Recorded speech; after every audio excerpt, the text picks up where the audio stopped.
او د جهنم اور دی معمولي اور نه دی.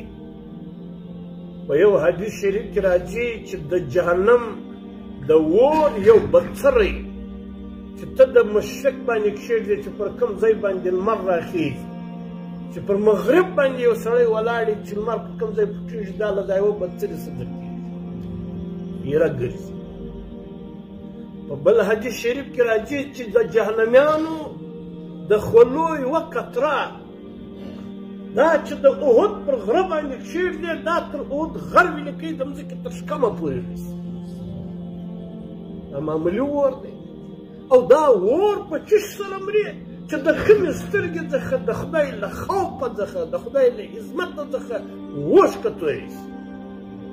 او علما کرام لیکي و دا سترګه ته چشم وایي، او دا اوبه چې ځینې راوځي و دې ته هم چشمه وایي،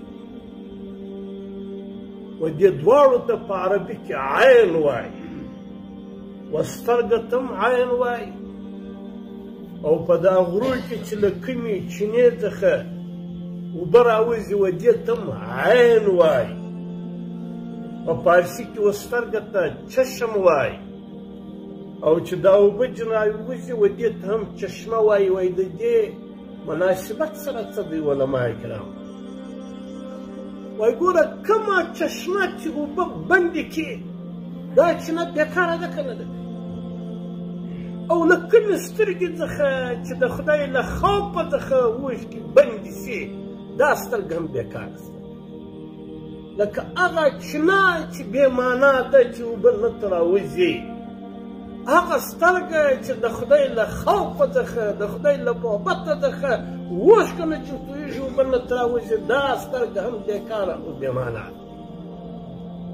بله وجه علما کرام بیانوي د چشمې څخه چې کومې اوبه راوځي دا د دې اثر څه دی؟ دا فصل شین کوي، فصل سبزی شنه کوي.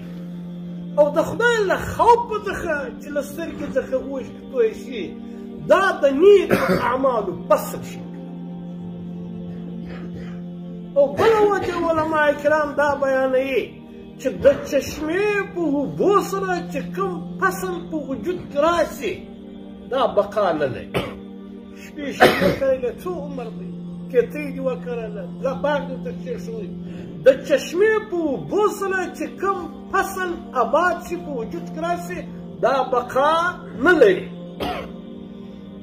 لیکن د سترګو په اوښکو سره چې کوم فصل پیدا شي په وجود کې راشي، لمونځ، روزه، زکات، حج، تلاوت، دعاوې، ذکر، دا پناه لري که دا بقا لري؟ دا به تر قیامته پورې، تر قیامته پورې.